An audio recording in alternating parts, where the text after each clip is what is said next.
हरिः ओम् सहना भवतु सहनौ भुनक्तु वीर्यङ्करवावहै तेजस्विनावधीतमस्तु मा विद्विषावहै ॐ शान्ति शान्ति ॐ नारायणं पद्मभुवं वसिष्ठं शक्तिं च तत्पुत्रपराशरं च व्यासं शुकं गौडपदं महान्तं गोविन्दयोगीन्द्रमथस्य शिष्यं श्रीशङ्कराचार्यमथस्य पद्मपादं च हस्तामलकं च शिष्यं तं तोटकं वार्तिककारमन्यान् अस्मद्गुरून् सन्ततमानतोऽस्मि शङ्करं शङ्कराचार्यं केशवं बादरायणं सूत्रभाष्यकृतौ वन्दे भगवन्तौ पुनः पुनः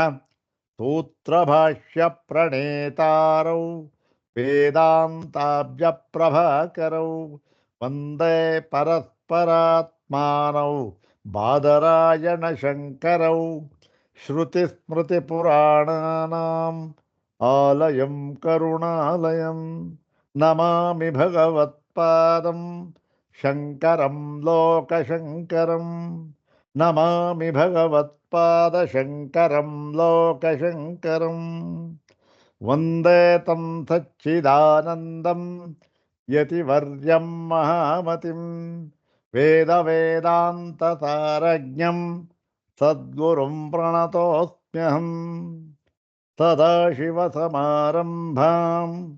शङ्कराचार्यमध्यमाम् अस्मदाचार्यपर्यन्तां वन्दे गुरुपरम्पराम् ॐ नमो ब्रह्मादिभ्यो ब्रह्मविद्यासम्प्रदायकर्तृभ्यो वंशर्षिभ्यो नमो महद्भ्यो नमो गुरुभ्यः सर्वोपप्लवरहितः प्रज्ञानघनः प्रत्यगर्थो ब्रह्मैवाहमस्मि ब्रह्मैवाहमस्मि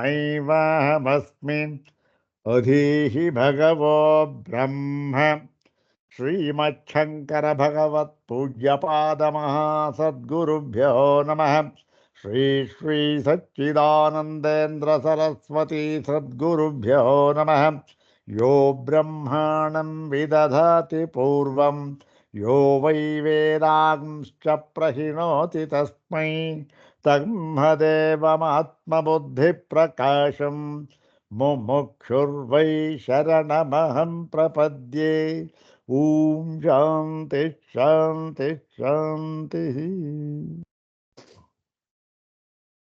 अग्रे उपस्थितेभ्यः भवद्भ्यः सर्वेभ्यो जिज्ञासुभ्यः हार्दान् प्रणामान् समर्पयामि।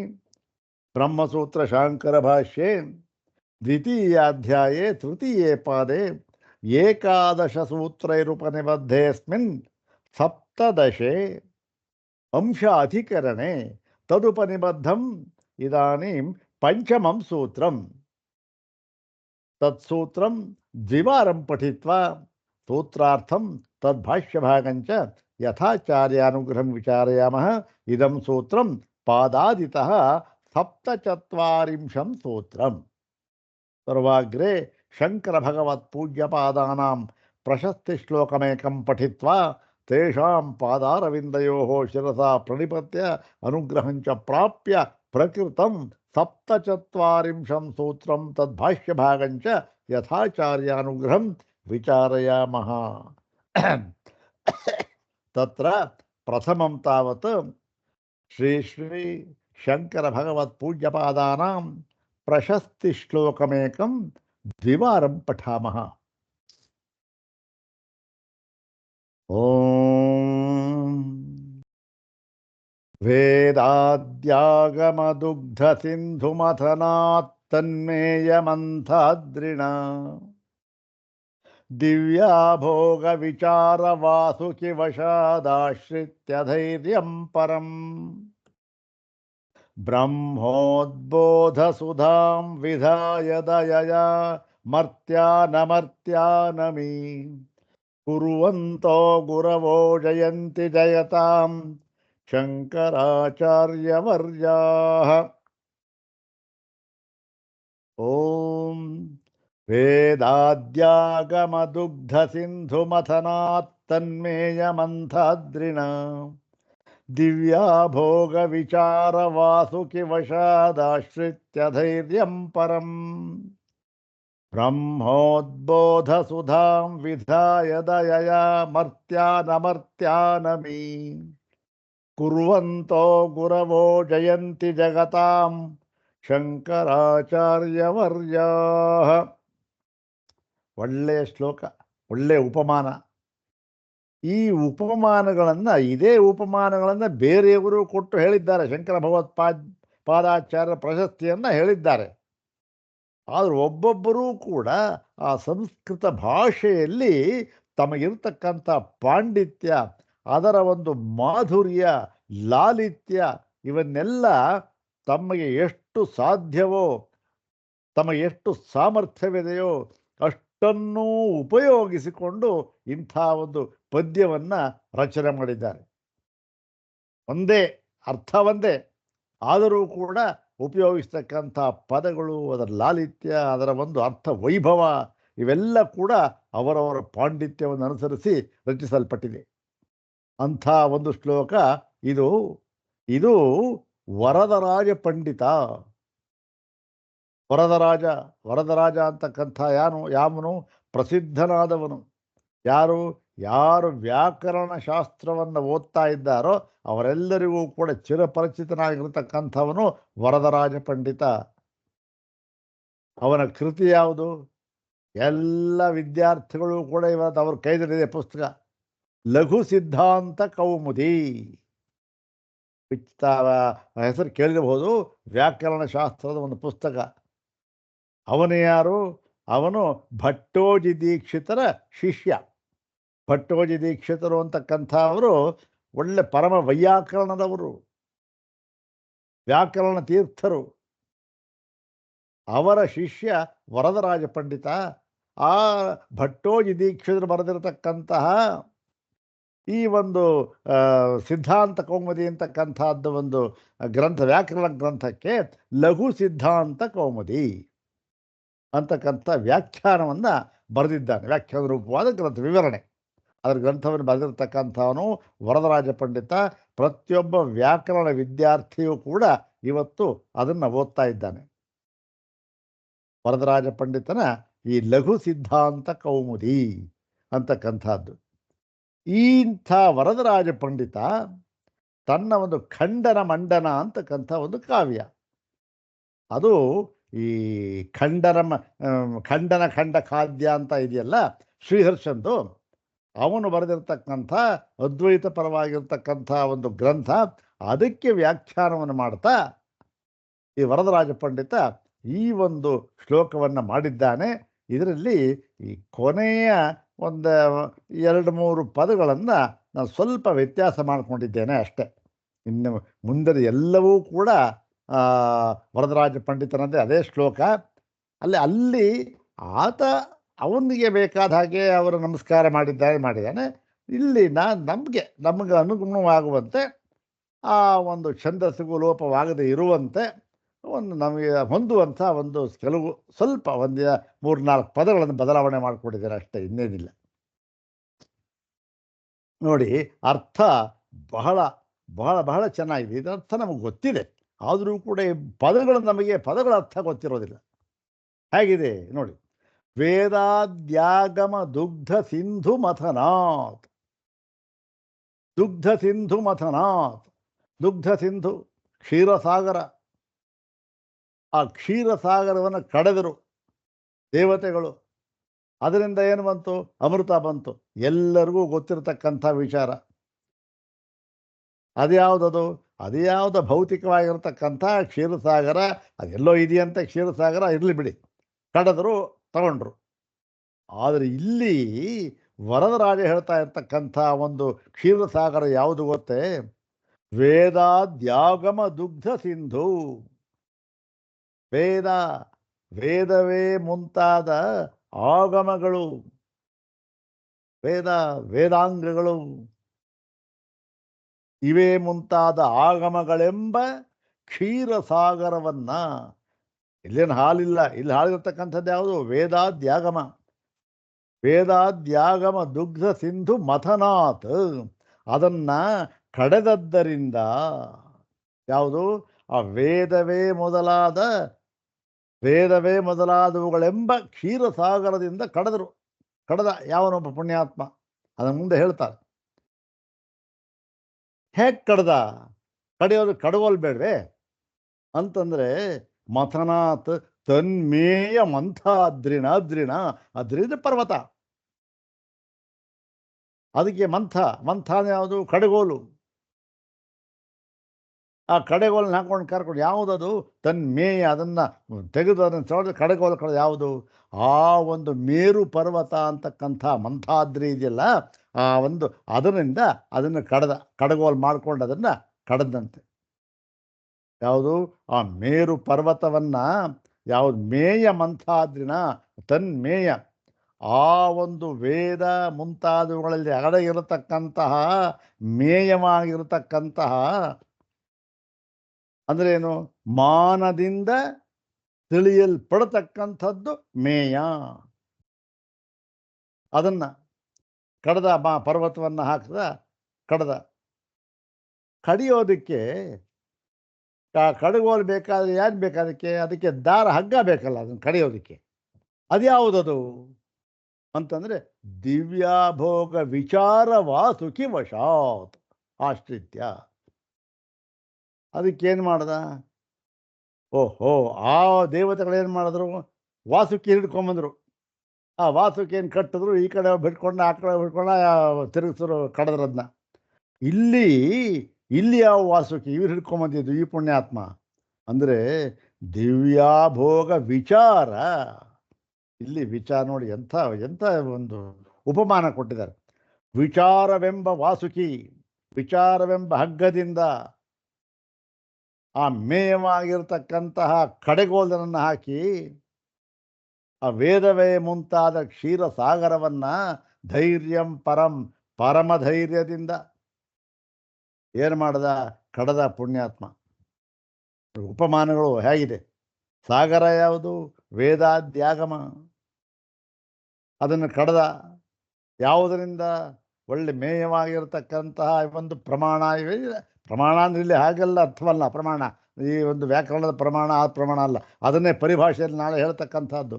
ವೇದಾಂತ ಪರಿಭಾಷೆಯಲ್ಲಿ ಏನು ಪ್ರಮಾಣ ಅಂದರೆ, ವೇದಾಂತ ಪರಿಭಾಷೆಯಲ್ಲಿ ಪ್ರಮಾಣ ಅಂದರೆ ಏನರ್ಥ? ವ್ಯಾಕರಣದ ಅರ್ಥವಾ? ಅಲ್ಲ, ತರ್ಕದ ಅರ್ಥವಾ? ಅಥವಾ ಮೀಮಾಂಸಾ ಶಾಸ್ತ್ರದಲ್ಲಿ ಮಾಡಿರ್ತಕ್ಕಂಥ ಅರ್ಥವಾ ಅಂತ ಅನ್ನೋದನ್ನು ವಿಚಾರ ಮಾಡಿ ಹೇಳಿದ್ದಾರೆ ಶ್ರೀ ಸ್ವಾಮಿಪಾದರವರು. ಅದು ಅಷ್ಟೇ ವಿಶುದ್ಧವಾಗಿರುತ್ತೆ, ಅಷ್ಟಕ್ಕೆ ಮಾತ್ರ ತಗೊಳ್ಬೇಕಷ್ಟೇ ನಾವು. ಇರಲಿ, ಅದು ಮುಂದೆ ನೋಡೋಣ. ಹೀಗೆ ಆ ವಾಸುಕಿಯನ್ನು ಕಟ್ಟಿ, ಯಾವ ವಾಸುಕಿ ಅದು? ವಿಚಾರವೆಂಬ ವಾಸುಕಿ ಹಗ್ಗ ಕಟ್ಟಿದ್ರು. ಧೈರ್ಯ ಏನು? ಕಡದ್ರಿಂದ ಏನು ಮಾಡ್ದ? ಅದರಿಂದ ಏನು ಬಂತು? ಬ್ರಹ್ಮ ಉದ್ಬೋಧ ಸುಧಾಂ ಅಂದರೆ ಅಮೃತ ಬಂತು. ಆ ಒಂದು ಯಾವುದು? ಬ್ರಹ್ಮ ಅಂದರೆ ಜ್ಞಾನ ಅಂತಕ್ಕಂಥ ಒಂದು ಅಮೃತವಾದ ಸುಧೆ ಬಂತು. ಬ್ರಹ್ಮೋದ್ಭೂತ, ಆ ಬ್ರಹ್ಮ ಬಂತದು. ಅದನ್ನ ಏನು ಮಾಡ್ದ? ವಿಧಾಯ ಅಂದ್ರೇನು? ಜಗತ್ತಿಗೆಲ್ಲವನ್ನೂ ಕೊಟ್ಟ. ವಿಧಾಯ ಅಂದರೆ ಕೊಟ್ಟು ಅಂತ ಅರ್ಥ. ಲೆಬಂತ ಡುಧಾಯ್ ಧಾರಣೆ ಅಂತಕ್ಕಂಥದ್ದು, ಅದು ಧಾತು. ಅದಕ್ಕೆ ವಿ ಎನ್ನುವ ಉಪಸರ್ಗ ಸೇರಿಸಿದಾಗ ಕೊಡುವುದು, ಕರೋತಿ ಮಾಡುವುದು, ಕೊಡುವುದು ಅಂತ ಅರ್ಥ ಆಗುತ್ತೆ. ವಿಕರೋ ವಿಪೂರ್ವೋಧ ಕರೋತ್ಯರ್ಥೆ, ವಿಪೂರ್ವೋಧ ಕರೋತ್ಯರ್ಥೆ ಮಾಡ್ತಾ ಕೊಟ್ಟ. ಏನು ಮಾಡ್ದ? ಅದನ್ನು ಕೊಟ್ಟ, ಅದನ್ನು ಕ್ರಿಯೆ. ಎಲ್ಲವನ್ನೂ ಕೊಟ್ಟ. ಹೇಗೆ? ದಯೆಯ. ಏನಿಲ್ಲ, ಎಲ್ಲರಿಗೂ ಈ ಒಂದು ದಯೆ ಎಂಥದ್ದದು? ಬಹಳ ಪರಮ ಕಾರುಣ್ಯದಿಂದ ಎಲ್ಲರಿಗೂ ಕೊಟ್ಟ. ಆಯ್ತಪ್ಪ, ಆ ಒಂದು ಇದರಿಂದ ಇದೆಯಲ್ಲ ಅಮೃತಾನ, ಅದನ್ನು ತಗೊಂಡ್ರು, ಅವರೇನು ಅಮರರಾಗ್ಬಿಟ್ರು ಅಂತ ಹೇಳ್ತಾರೆ. ಅದು ಸರಿ. ಇಲ್ಲಿ ಬಂದದ್ದು ಈ ಬ್ರಹ್ಮೋದ್ಬೋಧ ಸುಧಾ ಇದೆಯಲ್ಲ ಅಮೃತ, ಇದು ಏನು ಇದರಿಂದ ಏನು ಪ್ರಯೋಜನ? ಅವ್ರಿಗೇನೋ ಪ್ರಯೋಜನವಾಯಿತು, ನಮಗೇನು ಪ್ರಯೋಜನ? ಇದು ಕೊಟ್ಟನಲ್ಲ ಎಲ್ಲರೂ ಪ್ರಯೋಜನ. ಮರ್ತ್ಯಾನ್ ಅಮರ್ತ್ಯಾನ್. ಮರ್ತ್ಯ ಅಂದ್ರೇನು? ಸಂಸಾರಿಗಳು, ಹುಟ್ಟೋದು ಸಾವೋದು, ಹುಟ್ಟೋದು ಸಾಯೋದು. ಇದು ಮರ್ತ್ಯಾನ್ ಅಮರ್ತ್ಯಾನ್ ಕೃತ್ವ. ಇದು ಮರ್ತ್ಯಾನ್ ಅಮರ್ತ್ಯಾನ್ ಕರೋತಿ. ಯಾವುದು? ಇಯಂ ಸುಧಾ. ಈ ಸುಧಾ ಇದೆಯಲ್ಲ, ಈ ಸುಧಾ ಎಂಥದ್ದು ಗೊತ್ತೇನು? ಮರ್ತ್ಯರನ್ನ, ಸಂಸಾರಿಗಳನ್ನ ಅಮರ್ತ್ಯಾನ್ ಅಂದರೆ ಅಸಂಸಾರಿಗಳನ್ನಾಗಿ ಮಾಡತಕ್ಕಂಥ ಒಂದು ದಿವ್ಯವಾದ ಅಮೃತ ಇದು. ಅದನ್ನ ದಯೆಯ ವಿಧಾಯ, ಪರಮ ಕಾರುಣ್ಯದಿಂದ ಎಲ್ಲರಿಗೂ ಕೊಟ್ಬಿಟ್ಟ. ಹೀಗೆ ಇಂತಹ ಕೆಲಸವನ್ನು ಇಂತಹ ಕೆಲಸವನ್ನು ಮಾಡಿದ ಗುರವೋ, ಆ ಪರಮ ಗುರುವಾದ ಅವನು ಇಲ್ಲಿ ಫ್ಲೂರಲ್ಲಿ ಹಾಕಿದ್ದಾರೆ ಒಂದು ಮರ್ಯಾದೆಯಿಂದ. ಅದನ್ನು ನಾನು ಸ್ವಲ್ಪ ಅದನ್ನು ಆಲ್ಟರ್ ಮಾಡ್ಕೊಂಡು ಇರಲಿ ಬಿಡಿ, ಏನು ಮೇಲ್ಗಡೆದೆಲ್ಲ ಇಷ್ಟೆಲ್ಲ ಒಂದೇ ವರದರಾಜ ಪಂಡಿತಂದು. ನಮಗೆಲ್ಲಿ ಈ ಥರ ಒಂದು ಕವಿತೆ ಮಾಡತಕ್ಕಂಥ ಸಾಮರ್ಥ್ಯ, ಅದ್ಭುತವಾದ ಕವಿತಾ ಸಾಮರ್ಥ್ಯ. ಮರ್ತ್ಯ ಕುರುವಂತೋ ಗುರವೋ, ಇಂತಹ ಈ ಒಂದು ಕೆಲಸವನ್ನು ಮಾಡಿದಂತಹ ಗುರು ಯಾರಿದ್ದು? ಜಗತಾಂ, ಜಗತ್ತಿಗೆ ಇಂತಹ ಕೆಲಸವನ್ನು ದಯೆಯ ವಿಧಾಯ, ದಯೆಯಿಂದ ಕೊಟ್ಟ ಇಂತಹ ಕೆಲಸವನ್ನು ಮಾಡಿದ ಜಗದ್ಗುರುವಾದ, ಜಗತಾಂ ಗುರವಃ, ಜಗದ್ಗುರುವಾದ ಯಾರವರು ಅಂತಂದರೆ ಶಂಕರಾಚಾರ್ಯ ವರ್ಯಾ. ಶಂಕರಾಚಾರ್ಯ ಶ್ರೇಷ್ಠ ಆಚಾರ್ಯ ವರ್ಯಾ. ಎಲ್ಲ ನಾನು ಹಾಕ್ಕೊಂಡಿದ್ದೆ ಪದ ಏನೇ ಅಷ್ಟೇ. ಆಚಾರ್ಯ ವರ್ಯ, ಇದು ಶಂಕರಾಚಾರ್ಯ ವರ್ಯ, ಶಂಕರಾಚಾರ್ಯ ಶ್ರೇಷ್ಠರು ಇವರು. ಜಯಂತಿ, ಅವರು ವಿರಾಜಮಾನರಾಗಿದ್ದಾರೆ ಅಂತಕ್ಕಂಥ ಒಂದು ಅರ್ಥ ಬರತಕ್ಕಂಥ ಒಂದು ಪದ್ಯ. ಇದನ್ನು ನೋಡಿ, ಇದು ಶಾರ್ದೂಲ ವಿಕ್ರೀಡಿತ ವೃತ್ತ. ಇದು ಗಂಭೀರವಾದ ವಿಚಾರಗಳನ್ನು ಹೇಳ್ತಕ್ಕಂಥದ್ದು ಈ ವೃತ್ತ ಒಂದು ಲಕ್ಷಣ. ಈ ಪದ್ಯಕ್ಕೆ ಅರ್ಥ ಆಯ್ತಲ್ಲ, ಈಗ ಅರ್ಥ ಆಯಿತು. ಈ ಪದ್ಯ ಇನ್ನೊಂದ್ಸರಿ ತುಂಬ ಚೆನ್ನಾಗಿದೆ ಪದ್ಯ. ಇವೆಲ್ಲ ಪ್ರತಿ ದಿವಸ ಕೂಡ ಇಂಥ ಪದ್ಯಗಳನ್ನ ಹೇಳಿಕೊಳ್ಳೋದಕ್ಕೆ ತುಂಬ ಒಂಥರ ಏನೋ ಒಂದು ಭಾವನೆನೇ ಅದು ಬದಲಾಯಿಸ್ಬಿಡುತ್ತೆ ಇಂಥ ಪದ್ಯಗಳು ಅಲ್ವಾ. ಒಂದ್ಸರಿ ಹೇಳೋಣ, ಇನ್ನೊಂದ್ಸರಿ ಹೇಳಿಕೊಂಡು ಭಾಗ ಶುರು ಮಾಡೋಣ. ಓಂ ವೇದಾದ್ಯಾಗಮ ದುಗ್ಧ ಸಿಂಧು ಮಥನಾತ್ ತನ್ಮೇಯ ಮಂತ್ರಾದ್ರಿಣ ಮಂಥಾದ್ರಿಣ. ವೇದಾದ್ಯಾಗಮ ದುಗ್ಧ ಸಿಂಧು ಮಥನಾತ್ ತನ್ಮೇಯ ಮಂಥಾದ್ರಿಣ. ದಿವ್ಯಾಭೋಗ ವಿಚಾರ ವಾಸುಕಿ ವಶಾದಾಶ್ರಿತ್ಯ ಧೈರ್ಯಂ ಪರಂ. ಹೇಗೆ ಪದಗಳು? ದಿವ್ಯಾಭೋಗ ವಿಚಾರ ವಾಸುಕಿ, ವೇದಾಂತದಲ್ಲಿ ಬರ್ತಕ್ಕಂಥ ಇದೆ. ನಮ್ಮ ವೇದಾಂತ ಶಾಸ್ತ್ರ ಎಂಥದ್ದು, ಯಾವ ಈ ಜಗತ್ತಿನ ಯಾವ ವೇದಾಂತವೂ ಕೂಡ ಈ ಥರ ಇಲ್ಲ. ವಿಚಾರ ಇಲ್ಲಿ ವಿಚಾರ ಅಷ್ಟೇ. ಎಲ್ಲರಿಗೂ ಸ್ವತಂತ್ರ, ಎಲ್ಲರೂ ಸ್ವತಂತ್ರರು ಇಲ್ಲಿ. ದಿವ್ಯಾಭೋಗ ವಿಚಾರ ವಾಸುಕಿ ವಶಾದ್ ಆಶ್ರಿತ್ಯ ಧೈರ್ಯಂ ಪರಂ. ಬ್ರಹ್ಮೋದ್ಬೋಧ ಸುಧಾಂ ವಿಧಾಯ ದಯಯ ಮರ್ತ್ಯಾನ್ ಅಮರ್ತ್ಯಾನಮಿ.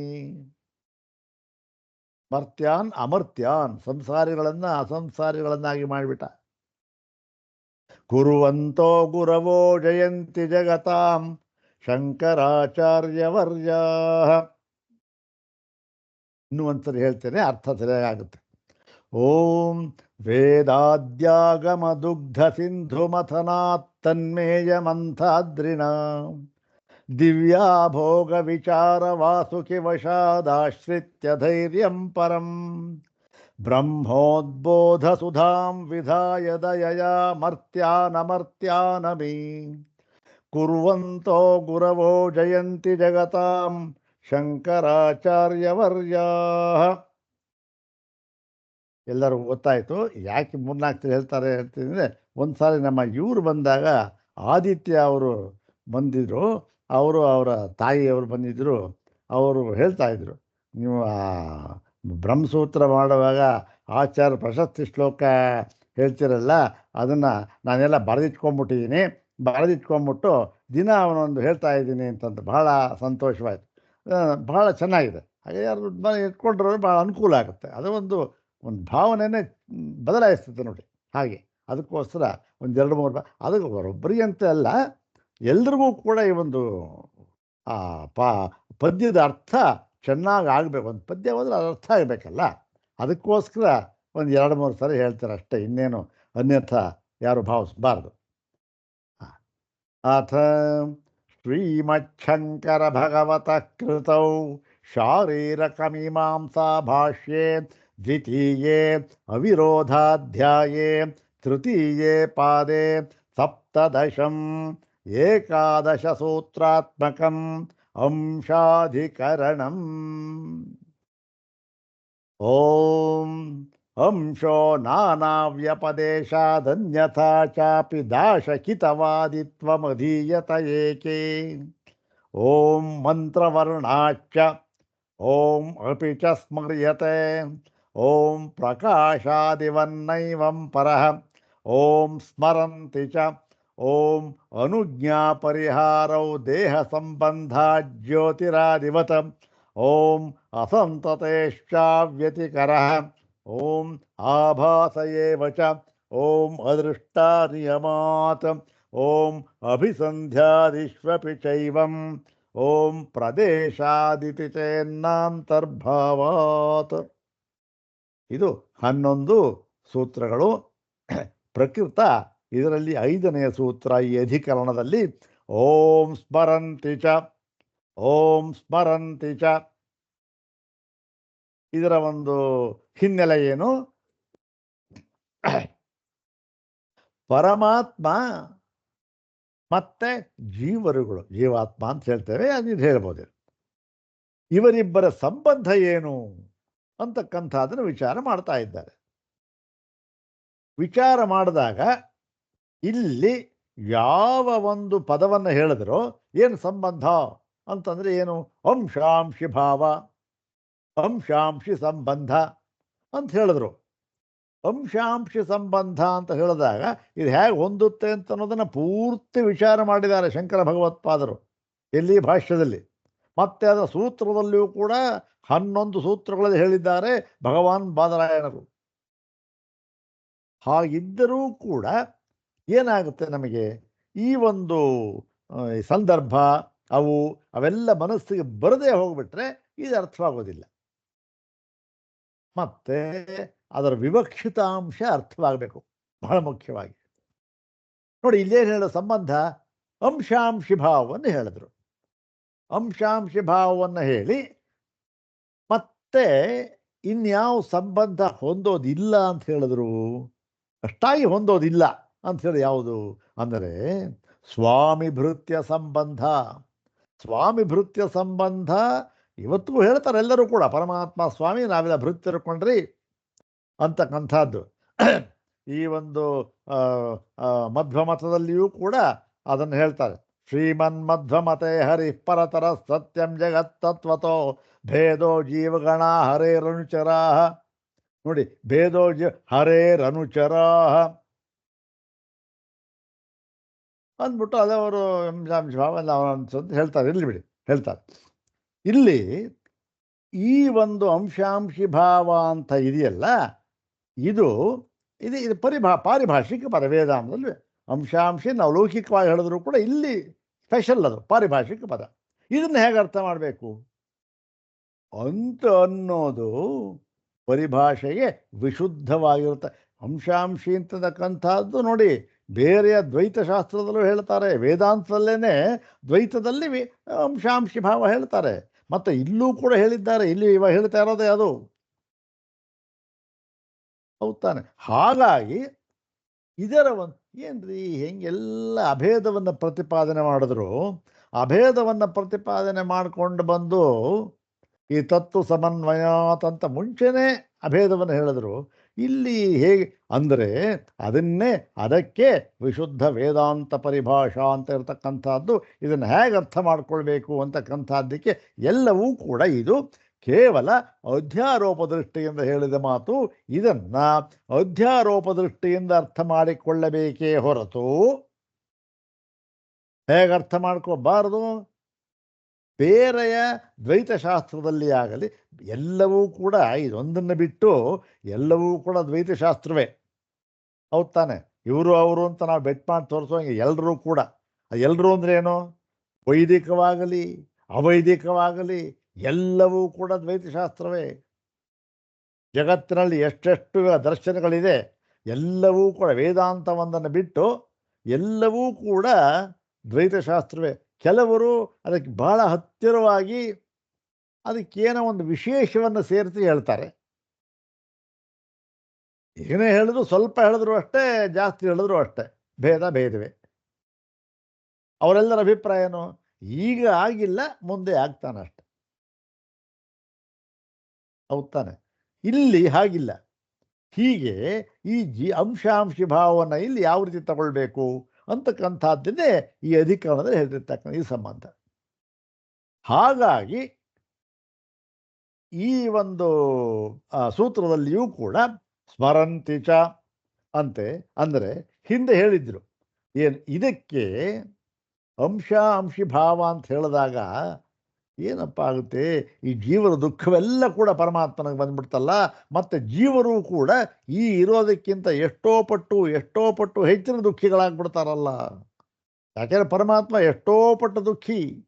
ಎಲ್ಲ ಜೀವರುಗಳ ದುಃಖ ಅವನು ಬಂದ್ಬಿಡುತ್ತೆ ಅಂಶಿ ಅಂದ್ಬಿಟ್ರೆ. ಅವ್ರನ್ನ ದುಃಖ ಇವನಿಗೆ ಬಂದ್ಬಿಡುತ್ತೆ. ಜೀವರು ಅಂದರೆ ಪಾರಸ್ಪರಿಕ ಸಂಬಂಧ. ಹೀಗಾಗಿ ಏನೋ ಈ ಅಂಶಿ ಭಾವವನ್ನು ಅಂದರೆ ಅದನ್ನು ಹೇಳಿದ್ದಾರಲ್ಲ. ಅಂಶಿ ಭಾವ ಏನು? ಈ ತಾದಾತ್ಮ್ಯ ಭಾವದಿಂದ ಮಾತ್ರ ಇದು ಸಂಬಂಧ ಹೊಂದುತ್ತೆ.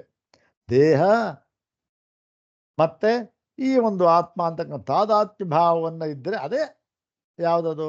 ಈ ಒಂದು ದ್ವೈತ ಭಾವ ಇದೆಯಲ್ಲ, ಅಧ್ಯಾಸ ಅಂತಕ್ಕಂಥದ್ದು ಅದೇ ಅಂತ ಹೇಳಿ ಅದನ್ನು ಹೇಳಿದ್ರಲ್ಲ. ಅಂಶಿ ಭಾವ ಇದ್ದರೂ ಕೂಡ ಏನೂ ಪರಮಾತ್ಮನ ಯಾವ ದುಃಖವೂ ಕೂಡ ಅಂಟುವುದಿಲ್ಲ, ಅದರ ಲೇಪವೂ ಇಲ್ಲ ಅಂತ ಅದಕ್ಕೆ ಯುಕ್ತಿಯನ್ನು ಹೇಳಿದ್ರು. ಯಾಕೆ? ಆಧ್ಯಾಸಿಕವಾಗಿರತಕ್ಕಂಥದ್ದು ಇದು ಅಂತ ಹೇಳಿದ್ರು. ಅದಕ್ಕೇನು ಮಾಡಿದ್ರು? ಶ್ರುತಿಗಳ ಒಂದು ಬಲದಿಂದ ಹೇಳಿದ್ರು ಅಲ್ಲಿ. ಈಗ ಹೇಳ್ತಾ ಇದ್ದಾರೆ ಸ್ಮರಂತಿ ಚ, ಕೇವಲ ಶ್ರುತಿಯ ಬೆಂಬಲವೇ ಅಲ್ಲ, ಮತ್ತು ಸ್ಮೃತಿಯ ಬೆಂಬಲವೂ ಇದೆ ಇದಕ್ಕೆ. ಯಾರು? ವ್ಯಾಸರು ಬರೆದಿರ್ತಕ್ಕಂಥ ಅವರೇ ಸ್ಮೃತಿಕಾರರು. ನೋಡಿ, ಈ ಬೆಂಬಲವೂ ಇದೆ ಅಂತ ಹೇಳ್ತಾ ಇದ್ದಾರೆ ವ್ಯಾಸರು. ನೋಡೋಣ. ಓಂ ಸ್ಮರಂತಿ ಚ ಪದವಿಭಾಗ ತುಂಬ ಸುಲಭವಾಗಿದೆ. ಸ್ಮರಂತಿ ಚ ಇತಿ ದ್ವಿಪದಾತ್ಮಕಂ ಸೂತ್ರಂ. ಇದಕ್ಕೆ ನಾವೇನು ಸೇರಿಸ್ಕೊಳ್ಬೇಕು ನೋಡಿ. ಇದು ಅನ್ವಯ ಇವಾಗ ನಾನು ಹೇಳ್ತೇನಲ್ಲ ನೋಡಿ. ಜೈವೇನ ದುಃಖೇನ, ಜೈವೇನ ಅಂದ್ರೇನು? ಜೀವಸ್ಯ ಸಂಬದ್ಧಂ ಜೈವಂ, ಜೀವಸ್ಯ ಸಂಬದ್ಧಂ ಜೈವಂ, ಜೀವನಿಗೆ ಸಂಬಂಧಪಟ್ಟಿದ್ದಕ್ಕೆ ಜೈವ ಅಂತ ಹೆಸರು. ಇಂತಹ ಜೀವನಿಗೆ ಸಂಬಂಧಪಟ್ಟ ದುಃಖದಿಂದ ಜೈವೇನ ದುಃಖೇನ ಪರಮಾತ್ಮ ನ ದುಃಖಾಯತೆ ಇತಿ ವ್ಯಾಸಾದಯ ಸ್ಮೃತಿಕಾರಾಹ. ಇಷ್ಟು ಸೇರಿಸ್ಕೋಬೇಕು. ಸ್ಮರಂತಿ ಬಂತು. ಇದು ಏನು ನನ್ನದಾಗಲಿ ಅಥವಾ ಯಾರು ಅನ್ವಯ ಹೇಳ್ತಾರಲ್ಲ ಅವರ ಏನಪ್ಪ ಎಂಥ ಪಂಡಿತರು ಇಲ್ಲ, ಎಂಥದ್ದು ಇಲ್ಲ. ಏನು ಗೊತ್ತೇನು? ಇಲ್ಲಿ ನಾವು ಏನನ್ನು ಬಾಯಿ ಬಿಟ್ಟು ಹೇಳಿದ್ರೂ ಕೂಡ ಅದು ಭಾಷ್ಯದ ಒಂದು ಉಚ್ಛಿಷ್ಟ ಅಷ್ಟೆ. ಭಗವತ್ಪಾದರು ಈ ಅನ್ವಯ ಎಲ್ಲ ನಮಗಿಂತಲೂ ಚೆನ್ನಾಗಲ್ಲ, ಎಲ್ಲರ ಬುದ್ಧಿಗೂ ನಾಟು ಅಂತ ಬರೆದಿಟ್ಬಿಟ್ಟಿದೆ. ನಾವೇನು ಮಾಡ್ತೀವಿ ಅದನ್ನು ಅಲ್ಲಿ ಇಲ್ಲಿಂದ ತೆಗೆದು ಅಲ್ಲಿ ಹೇಳ್ತೇವೆ ಅಷ್ಟೆ. ಎಲ್ಲ ಪಂಡಿತರು ಮಾಡೋದು ಇದೇ ಕೆಲಸವೇ. ಅದಕ್ಕೆ ಅವ್ರಿಗೆ ಇಲ್ಲ ಅಂತಲ್ಲ, ಅವ್ರಿಗೆ ಸಂಸ್ಕೃತದ ಒಂದು ಇದಿರುತ್ತೆ. ಮೊನ್ನೆ ಒಂದು ಸಂದರ್ಭ ಬಂತು, ಅದಕ್ಕೆ ಹೇಳ್ತಾ ಇದ್ದೇನೆ. ಇದು ಬೇರೆ ವಿಚಾರ, ಇದು ಸಂದರ್ಭ ಬಂತು ಮೊನ್ನೆ ಈ ಪ್ರಯಾಗ್ರಾಜಲ್ಲಿ ನಮ್ಮ ವಿಧುಶೇಖರ ಭಾರತಿ ಸನ್ನಿಧಾನ ಅವರು ದಯಮಾಡಿಸಿದ್ರಲ್ಲಿ, ಅಲ್ಲಿ ಅವು ಇವ್ರದ್ದೇನೋ ಒಂದು ಅಖಾಡ ಇದೆಯಂತೆ. ಅಲ್ಲಿ ಒಂದು ಈ ನೋಡಿ ಅಲ್ಲಿ ಅದು ಏನು ಕೋಟ್ಯಾಂತರ ಜನ ತುಂಬಿ ಅಲ್ಲಿ ಸ್ನಾನ ಇಲ್ಲಿ ಸ್ನಾನ ಯಾವುದೋ ನಾಗಾಸ ಏನೋ ಹೇಳ್ತಾರೆ. ಅಂಥ ಕಡೆ ಈ ಶೃಂಗೇರಿ ಮಠದ ಸ್ವಾಮಿಗಳು ಹೋಗಿದ್ರಲ್ಲ ಸನ್ನಿಧಾನ, ಅವರು ನನಗೆ ಯಾರೋ ಯೂಟ್ಯೂಬ್ ಲಿಂಕ್ ಕಳಿಸಿದ್ರು. ಅದನ್ನು ಅಲ್ಲಿ ಒಂದು ವಾಕ್ಯಾರ್ಥ ಸಭೆ ಮಾಡಿದ್ದಾರೆ.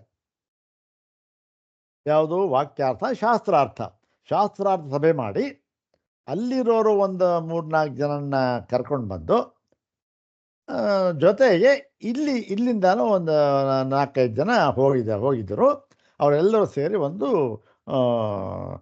ವಾಕ್ಯಾರ್ಥ ಗೋಷ್ಠಿ ಮಾಡಿದ್ದಾರೆ. ಯಾರು ಸ್ವಾಮಿಗಳ ಅಧ್ಯಕ್ಷತೆ ಅವರೇ ಕೂತಿದ್ದಾರೆ, ಮಾಡಿದ್ದಾರೆ. ಅದಕ್ಕೆ ಮುಖ್ಯವಾದ ಯಾರು ಒಂದು ವಾಕ್ಯಾರ್ಥಕ್ಕೆ ಅಂದರೆ ಎಲ್ಲ ಚಿರಪರಿಚಿತರಾಗಿರ್ತಕ್ಕಂಥ ನಮ್ಮ ಮಣಿದ್ರಾವಳಿ ಶಾಸ್ತ್ರಿಗಳು, ಮಹಾಮಹೋಪಾಧ್ಯಾಯ ಮಣಿದ್ರಾವಳಿ ಶಾಸ್ತ್ರಿಗಳು. ಅವರು ನೋಡಿ ಬಹಳ ಒಂದು ಇದನ್ನು ಬಿಡ್ತಾರೆ ಅಂತಂದರೆ ಸಬ್ಜೆಕ್ಟ್ ವಿಷಯವನ್ನು ಭಾಳ ಚೆನ್ನಾಗಿರ್ತಾರೆ. ಅವರು ಪಾಂಡಿತ್ಯ ಅಸಾಧಾರಣ, ಅದರಲ್ಲೇನು ಅನ್ಪ್ಯಾರಲಲ್ ಅಂತ ಹೇಳ್ಬೋದು, ಬೇಕಾದ್ರೆ ಆ ಥರ ಹೇಳ್ಬೋದು. ಅಲ್ಲಿ ಅವರು ಅದಕ್ಕೆ ಇಟ್ಕೊಂಡು ಇದೆಲ್ಲ ಆಯ್ತು, ಸಂಸ್ಕೃತದಲ್ಲೇ ಆಯಿತು. ಆವಾಗ ಅಲ್ಲಿ ಅವರು ಮಂಡಿಸಿದ್ದೇನು ಅಂದರೆ ಆಕಾಶಾಧಿಕರಣವನ್ನು ಕುರಿತು ವಿಚಾರ. ಅದು ನಾವು ಆಕಾಶಾಧಿಕರಣ ಓದಿದ್ದೇವೆ. ಆಕಾಶಾಧಿಕರಣ ಆಕಾಶಸ್ಥಲಿಂಗಾತ್ ಅಂತ ಹೇಳ್ತಕ್ಕಂಥದ್ದು ಆಕಾಶಾಧಿಕರಣ. ಅಲ್ಲಿ ಆ ಛಾಂದೋಗ್ಯ ವಾಕ್ಯ ತಗೊಂಡು ಅಸ್ಯ ಲೋಕಸ್ಯ ಕಾಗತಿರಿತಿ ಆಕಾಶ ಇತಿ ಹೋವಾಚ ಅಂತ ಇದೆಯಲ್ಲ, ಅದು ವಿಷಯವಾಕ್ಯ. ಅದನ್ನೆಲ್ಲ ತಗೊಂಡ್ರು. ಅಲ್ಲಿ ಒಬ್ಬರು ಅದನ್ನು ಪೂರ್ವಪಕ್ಷ ಹಾಕ್ತಾನೆ, ಇವರು ಇದನ್ನು ಸಮಾಧಾನ ಹೇಳ್ತಾರೆ. ಚೆನ್ನಾಗಿತ್ತು, ಭಾಳ ಚೆನ್ನಾಗಿ ಒಳ್ಳೆಯ ನಿರರ್ಗಳವಾಗಿ ಮಾತಾಡ್ತಾರೆ. ತುಂಬ ಚೆನ್ನಾಗಿತ್ತು ಆಕಾಶಾಧಿಕರಣ. ಯಾತಕ್ಕೆ ಇಲ್ಲಿ ಈ ಸಂದರ್ಭದಲ್ಲಿ ಅದನ್ನು ಹೇಳಿದೆ ಅಂತಂತಂದರೆ, ಈ ಒಂದು ವಿಶ್ಲೇಷಣೆ ಅಂತ ಇದೆಯಲ್ಲ, ಈ ಅನ್ವಯ ಅದು ಇದು ಇವೆಲ್ಲ ನೋಡಿ. ಅಲ್ಲಿ ಅವರೆಲ್ಲ ಮಹಾ ಪಂಡಿತರು, ಚೆನ್ನಾಗಿ ಅವ್ರ ಶಿಷ್ಯರು ಯಾರೋ ಒಬ್ಬರಿದ್ದು, ಅವರು ತುಂಬ ಚೆನ್ನಾಗಿ ಮಾತಾಡಿದ್ರು. ಆಕಾಶಸ್ಥಲಿಂಗಾತ್ ಅನ್ನೋದಕ್ಕೆ ಪೂರ್ವಪಕ್ಷ ನಮಗೆ ಆಗಿದೆಯಾ ಅಂದರೆ ನಮ್ಗೆ ಸ್ವಲ್ಪ ಚೆನ್ನಾಗಿ ಗೊತ್ತಾಗುತ್ತೆ ಅದು. ಯಾಕೆ ಇದೆಲ್ಲವೂ ಕೂಡ ಎಲ್ಲಿ ಭಗವತ್ಪಾದರ ಭಾಷ್ಯದಲ್ಲಿ ಅಡಕವಾಗಿರತಕ್ಕಂಥ ವಿಚಾರ. ಅವರು ಮಾತನ್ನು ವ್ಯಕ್ತ ಮಾಡಿದ್ರು, ಅಡಕವಾಗಿರ್ತಕ್ಕಂಥ ವಿಚಾರ. ನಾವು ಏನೂ ಹೊಸದಾಗಲಿ ಏನಾಗಲಿ ಏನೂ ತೊಗೊಂಡು ಹೇಳ್ತಾ ಇಲ್ಲ. ಆದರೆ ಏನು ಮಾಡ್ತಾ ಇದ್ದೇವೆ ಅಂದರೆ, ಅಲ್ಲಿ ಕೆಲವುದನ್ನು ಸಂಕ್ಷಿಪ್ತವಾಗಿ ಹೇಳುತ್ತಾರೆ, ಅದನ್ನು ನಾವು ವಿವರಿಸಿ ಅದನ್ನು ಅವರದ್ದೇ ಚೌಕಟ್ಟಿನಲ್ಲಿ ನಾವು ಹೇಳ್ತೇವೆ ಅಷ್ಟೆ. ಇನ್ನೇನು ಹೊಸದಿಲ್ಲ, ಯಾರು ಹೇಳಿದ್ರು ಹೊಸದಿಲ್ಲ ಅವೆಲ್ಲ. ಅದಕ್ಕೆ ಇಲ್ಲಿ ಹೇಳಿದೆ, ಯಾಕೆಂದ್ರೆ ನಾನು ಅನ್ವಯ ಮಾಡಿದ್ನಲ್ಲ, ಅದು ಭಗವತ್ಪಾದರು ಅವರೇ ಎಲ್ಲ ಮಾಡಿಬಿಟ್ಟಿರ್ತಾರೆ. ನಾವು ಸುಮ್ಮನೆ ಏನೋ 4 ಜನಕ್ಕೆ ನಾವು ಹೇಳೋದಷ್ಟು ನಮ್ಗೆ ಯಾಕೆ ಗೊತ್ತಾಗ ಇರಲಿ. ಏನು ಸ್ಮರಂತಿ ಚ ಜೈವೇನ ದುಃಖೇನ ಪರಮಾತ್ಮ ನ ದುಃಖಾಯತೆ ಇತಿ ವ್ಯಾಸಾದಯ ಸ್ಮೃತಿಕಾರ ಸ್ಮರಂತಿ. ಚ ಅಂತ ಇದೆ ಮುಂದೆ. ಚ ಅಂತಂದ್ರೆ ಏನು? ಚ ಅಂತಂದರೆ ಈ ವ್ಯಾಸರೇ ಮೊದಲಾದವರು ತಮ್ಮ ಸ್ಮೃತಿಯಲ್ಲಿ ಇದನ್ನು ಹೇಳಿದ್ದಾರೆ. ಯಾವುದನ್ನ? ಅಂಶಾಂಶಿ ಭಾವ ಇದ್ದರೂ ಕೂಡ ಜೀವರೊಳ ದುಃಖವು ಪರಮಾತ್ಮನಿಗೆ ಆಗುವುದಿಲ್ಲ ಅಂತಕ್ಕಂಥದ್ದನ್ನು ವ್ಯಾಸರೇ ಮುಂತ ಸ್ಮೃತಿಯಲ್ಲಿ ಹೇಳಿದ್ದಾರೆ. ಅಂದರೆ ಚ ಮತ್ತು ಅಷ್ಟೇ ಅಲ್ಲ, ಬರೀ ಹೇಳಿರೋದಷ್ಟೇ ಅಲ್ಲ, ಮತ್ತು ಈ ಕೃಷ್ಣ ಯಜುರ್ವೇದ ಶಾಖೆಯವರು ಕೂಡ ಅದನ್ನು ಆಮನಂತಿ, ಅದನ್ನು ಏನು ಮಾಡ್ತಾರೆ? ಪ್ರತಿದಿನ ಅದನ್ನು ಸ್ವಾಧ್ಯಾಯ ಮಾಡ್ತಾ ಇದ್ದಾರೆ. ಅದನ್ನು ಬರೀ ಬರೆದಿದೆ, ಸ್ಮೃತಿಯಲ್ಲಿ ಹೇಳಿರೋದಷ್ಟೇ ಅಲ್ಲ, ಸ್ವಾಧ್ಯಾಯನೂ ಇದೆ ಅದಕ್ಕೆ ಅಂಥೇಳಿ ಈ ಬರೆದೂ ಇದೆ, ಮತ್ತು ಅದನ್ನು ಅಧ್ಯಯನ ಮಾಡ್ತಾನೂ ಇದ್ದಾರೆ ಅಂತ ಹೇಳಿದ್ದಾರೆ. ಇದು ಈ ಒಂದು ಇದರ ಅರ್ಥ. ಮತ್ತು ಈ ಒಂದು ಭಾಷ್ಯ ಭಾಗ ನೋಡಿ ಹೇಗೆ ಅನ್ವಯ ಎಲ್ಲ ಅವರೇ ಹೇಳ್ಬಿಟ್ಟಿದ್ದಾರೆ. ಇದರ ಸಂದರ್ಭ ಏನು? ಸ್ಮರಂತಿ ಚ ವ್ಯಾಸಾದಯ ಯಥಾ, ನೋಡಿ ಇದೇ ವಾಕ್ಯ ಸುಮ್ಮನೆ ಇಲ್ಲಿ ತೆಗೆದಲ್ಲಿ ಹಾಕಿದ್ದೇನೆ ಅಷ್ಟೆ. ಜೈವೇನ ದುಃಖೇನ ಪರಮಾತ್ಮ ದುಃಖಾಯತೆ ಇತಿ. ವ್ಯಾಸಾದಿಗಳು ಹೇಳ್ತಾರೆ ಏನಂತ? ಅವರು ಸ್ಮೃತಿಯಲ್ಲಿಯೂ ಕೂಡ ಹೇಳಿದ್ದಾರೆ. ತಮ್ಮ ಸ್ಮೃತಿಗಳಲ್ಲಿ ಏನಂತ? ಜೈವೇನ ದುಃಖೇನ ಅಂದರೆ ಜೀವಸ್ಯ ಸಂಬದ್ಧಂ, ಜೀವ ಸಂಬದ್ಧಂ. ದುಃಖಂ ಅಂದರೆ ಜೀವ ಸಂಬದ್ಧೇನ ದುಃಖೇನ ಪರಮಾತ್ಮ ನೈವ ದುಃಖಾಯತೆ. ದುಃಖಾಯತೆ ಒಂದು ಒಳ್ಳೆ ಪ್ರಯೋಗ ಇದು. ಹೆಂಗಂತ ಪ್ರಯೋಗ ಇರಲಿ ನೋಡಿ. ದುಃಖಾಯತೆ ಐತೆ ತತ್ರ ಯಹ ಪರಮಾತ್ಮ ಹಿ ಇದು ಎಲ್ಲಿ ಹೇಳಿದ್ದಾರೆ? ಸ್ಮೃತಿಯಲ್ಲಿ ಎಲ್ಲಿ ಹೇಳಿದ್ದಾರೆ ಅಂದರೆ ಮಹಾಭಾರತ ಸ್ಮೃತಿಯಲ್ಲಿ, ಮೋಕ್ಷ ಧರ್ಮದಲ್ಲಿ. ಅಂದರೆ ನಲಿಪ್ಯತೆ ತತ್ರ ಯಃ ಪರಮಾತ್ಮ ಹಿ ಸನಿತ್ಯೋ ನಿರ್ಗುಣ ಸ್ಮೃತಃ ನಲಿಪ್ಯತೆ ಫಲೈಶ್ಚಾಪಿ ಪದ್ಮಪತ್ರಮಿವ ಅಂಬಸ. ತತ್ರಯ ಅಂದರೆ ಈ ವಿಚಾರದಲ್ಲಿ ಏನು ಮಾಡ್ತಾರೆ? ಯಹ ಪರಮಾತ್ಮ, ಯಾವ ಪರಮಾತ್ಮ ಪರಮಾತ್ಮ ಅಂತ ಇದ್ದಾನಲ್ಲ, ಯಾರವನು? ಅಂಶಿಯಾಗಿರ್ತಕ್ಕಂಥವನು. ಯಾರಿಗೆ? ಜೀವರುಗಳಿಗೆಲ್ಲ. ಜೀವರುಗಳಿಗೆಲ್ಲ ಅಂಶಿಯಾಗಿರ್ತಕ್ಕಂತಹ ಪರಮಾತ್ಮ ಇದ್ದಾನಲ್ಲ, ಅವನು ನಿತ್ಯವಾಗಿದ್ದಾನೆ ಮತ್ತು ನಿರ್ಗುಣ. ಅವನಿಗೆ ಯಾವ ಗುಣವೂ ಇಲ್ಲ. ಹಾಗಾಗಿ ಅವನು ಏನಾಗಿದ್ದಾನೆ? ಅವನು ಅಂಶಿಯಾಗಿದ್ದರೂ ಸಹ ಫಲೈಶ್ಚಾಪಿ, ಫಲಗಳಿಂದ. ಯಾರ ಫಲಗಳಿಂದ ಅಂದರೆ ಜೀವಾನಾಂ ಅಂತ. ಜೀವಾನಾಂ ಇತ್ತು. ಜೀವಾನಾಂ ಫಲೈಶ್ಚ ಅಂದರೆ ಫಲ ಅಂದರೆ ಕರ್ಮಫಲ ಅಂತ ಅರ್ಥ. ಜೀವರುಗಳ ಕರ್ಮಫಲಗಳಿಂದ ಇವನು, ಯಾರು? ಈ ಪರಮಾತ್ಮ ಇದ್ದಾನಲ್ಲ ಅವನು, ನಿತ್ಯ ನಿರ್ಗುಣ ಇದ್ದಾನ ಪರಮಾತ್ಮ, ಅವನು ನ ಲಿಪ್ಯತೆ. ಅವನು ಎಂದಿಗೂ ಕೂಡ ಈ ಜೀವರುಗಳ ಕರ್ಮ ಫಲಗಳಿಗೆ ಸಂಬದ್ಧನಾಗುವುದಿಲ್ಲ. ಅವರವರ ಜೀವರುಗಳ ಕರ್ಮ ಫಲಗಳ ಅಂಟು ಎಂತಕ್ಕಂಥದ್ದು ಲವಲೇಶವೂ ಕೂಡ ಪರಮಾತ್ಮನೇ ಇಲ್ಲ. ಅವನು ಅಂಶಿ ಅಂತ ಹೇಳಿದ್ದರೂ ಕೂಡ. ಹಾಗಾಗಿ ಅಂಶಿ ಅಂತಕ್ಕಂಥದ್ದನ್ನು ನಾವು ಯಾವ ಅರ್ಥ ತೆಗೆದುಕೊಳ್ಳಬೇಕು? ಕೇವಲ ಆ ಪರಮಾತ್ಮನ ಒಂದು ಸ್ವರೂಪವನ್ನು ಹೇಳುವುದಕ್ಕಾಗಿ.